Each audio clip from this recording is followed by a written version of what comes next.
Evangelho segundo o Espiritismo, capítulo 16. Não se pode servir a Deus e a Mamon. Itens de 5 a 7. Parábola do mal rico. Havia um homem rico que vestia púrpura e linho e se tratava magnificamente todos os dias. Havia também um pobre, chamado Lázaro, deitado à sua porta, todo coberto de úlceras, que muito estimaria poder mitigar a fome com as migalhas que caíam da mesa do rico. Mas ninguém las dava, e os cães lhe vinham lamber as chagas. Ora, aconteceu que esse pobre homem morreu e foi levado pelos anjos para o seio de Abraão. O rico também morreu e teve por sepulcro o inferno. Quando se achava nos tormentos, levantou os olhos e viu de longe Abraão e Lázaro em seu seio, e exclamando disse estas palavras: Pai Abraão, tem piedade de mim e manda-me Lázaro, a fim de que molhe a ponta do dedo na água para me refrescar a língua, pois sofro horrível tormento nestas chamas. Mas Abraão lhe respondeu: Meu filho, lembra-te de que recebeste em vida teus bens e de que Lázaro só teve males. Por isso ele agora está na consolação e tu nos tormentos. Ademais, existe para sempre um grande abismo entre nós e vós, de sorte que os que queiram passar daqui para aí não o podem, como também ninguém pode passar do lugar onde estás para aqui. Disse o rico: Eu então te suplico, pai Abraão, que o mandes à casa de meu pai, onde tenho 5 irmãos, a dar-lhes testemunho destas coisas, a fim de que não venham também eles para este lugar de tormento. Abraão lhe retrucou: Eles têm Moisés e os profetas, que os escutem. Não, meu pai Abraão, disse o rico. Se algum dos mortos for ter com eles, farão penitência. Respondeu-lhe Abraão: Se eles não ouvem a Moisés nem aos profetas, também não acreditarão, ainda mesmo que algum dos mortos ressuscite. Lucas, capítulo 16, versículos de 19 a 31. Parábola dos talentos. O Senhor age como um homem que, tendo de fazer longa viagem fora do seu país, chamou seus servidores e lhes entregou seus bens. Depois de dar 5 talentos a um, 2 a outro e 1 a outro, a cada um segundo a sua capacidade, partiu imediatamente. Então, o que recebeu 5 talentos foi-se, negociou com aquele dinheiro e ganhou 5 outros. O que recebera 2 ganhou do mesmo modo outros tantos. Mas o que apenas recebera 1, cavou um buraco na terra e aí escondeu o dinheiro de seu amo. Passado longo tempo, o amo daqueles servidores voltou e os chamou a contas. Veio o que recebera 5 talentos e lhe apresentou outros 5, dizendo: Senhor, entregaste-me 5 talentos, aqui estão. Além desses, mais 5 que ganhei. Respondeu-lhe o amo: Servidor bom e fiel, pois que foste fiel em pouca coisa, confiar-te-ei muitas outras. Compartilha da alegria do teu senhor. O que recebera 2 talentos apresentou-se a seu turno e lhe disse: Senhor, entregaste-me 2 talentos, aqui estão. Além desses, 2 outros que ganhei. O amo lhe respondeu: Bom e fiel servidor, pois que foste fiel em pouca coisa, confiar-te-ei muitas outras, compartilha da alegria do teu senhor. Veio em seguida o que recebeu apenas 1 talento e disse: Senhor, sei que és homem severo, que ceifas aonde não semeaste e colhes de onde nada puseste. Por isso, como te temia, escondi aqui o talento, restituo o que te pertence.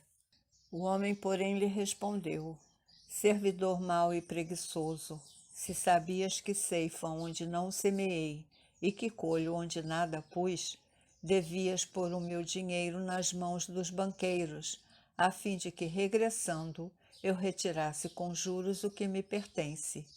Tirem-lhe, pois, o talento que está com ele, e deem-no ao que tem 10 talentos, porquanto dar-se-á a todos os que já têm, e esses ficarão cumulados de bens.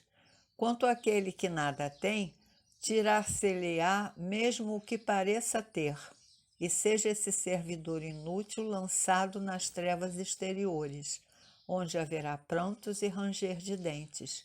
Mateus capítulo 25, versículos de 14 a 30. Utilidade providencial da riqueza, provas da riqueza e da miséria.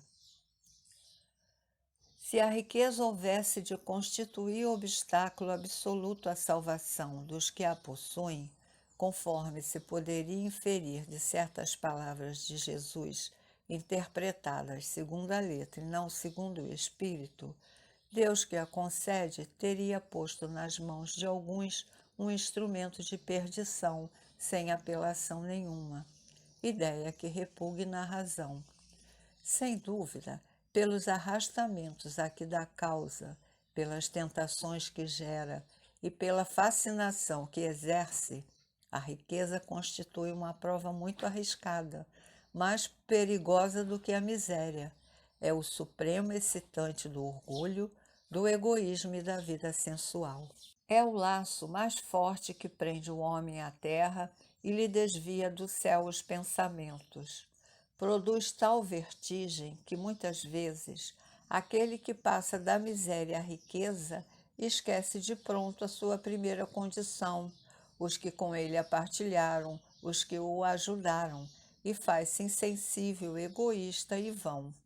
Ao fato, porém, de a riqueza tornar difícil a jornada, não se segue que a torne impossível e não possa vir a ser um meio de salvação para o que dela sabe servir-se, como certos venenos podem restituir a saúde se empregados a propósito e com discernimento. Quando Jesus disse ao moço que o inquiria sobre os meios de ganhar a vida eterna: "Desfaze-te de todos os teus bens e segue-me", não pretendeu de certo estabelecer como princípio absoluto que cada um deva despojar-se do que possui e que a salvação só a esse preço se obtém, mas apenas mostrar que o apego aos bens terrenos é um obstáculo à salvação. Aquele moço, com efeito, se julgava quite, porque observara certos mandamentos e, no entanto, recusava-se à ideia de abandonar os bens de que era dono.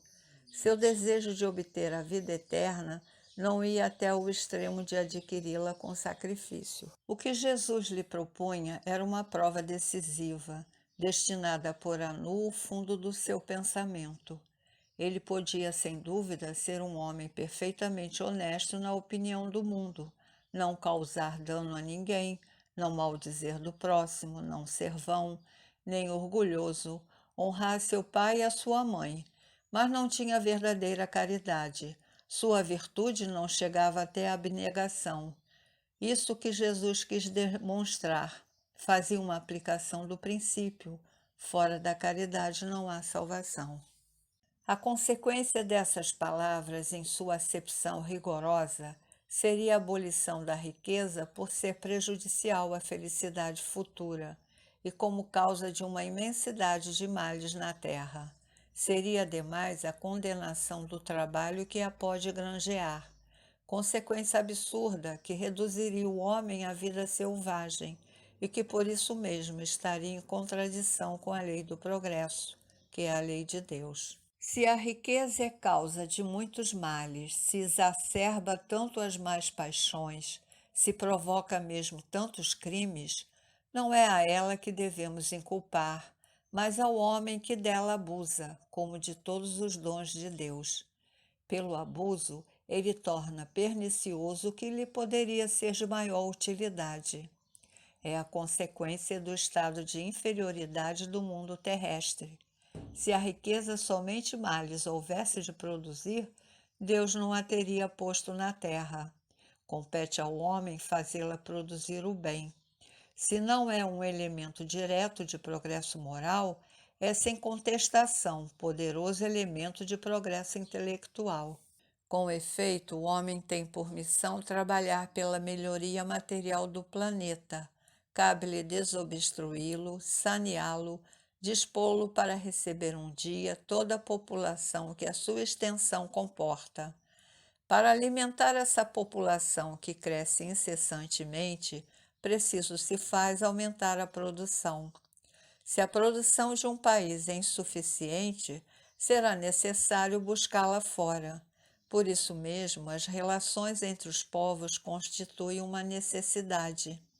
A fim de mais as facilitar, cumpre sejam destruídos os obstáculos materiais que os separam e tornadas mais rápidas as comunicações. Para trabalhos que são obras dos séculos, teve o homem de extrair os materiais até das entranhas da terra. Procurou na ciência os meios de os executar com maior segurança e rapidez, mas para os levar a efeito precisa de recursos. A necessidade fê-lo criar a riqueza, como o fez descobrir a ciência.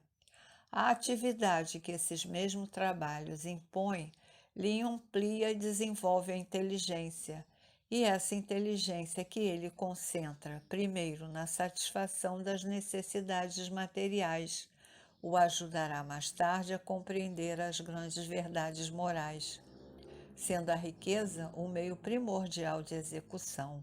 Sem ela, não mais grandes trabalhos, nem atividade, nem estimulante, nem pesquisas. Com razão, pois, é a riqueza considerada elemento de progresso.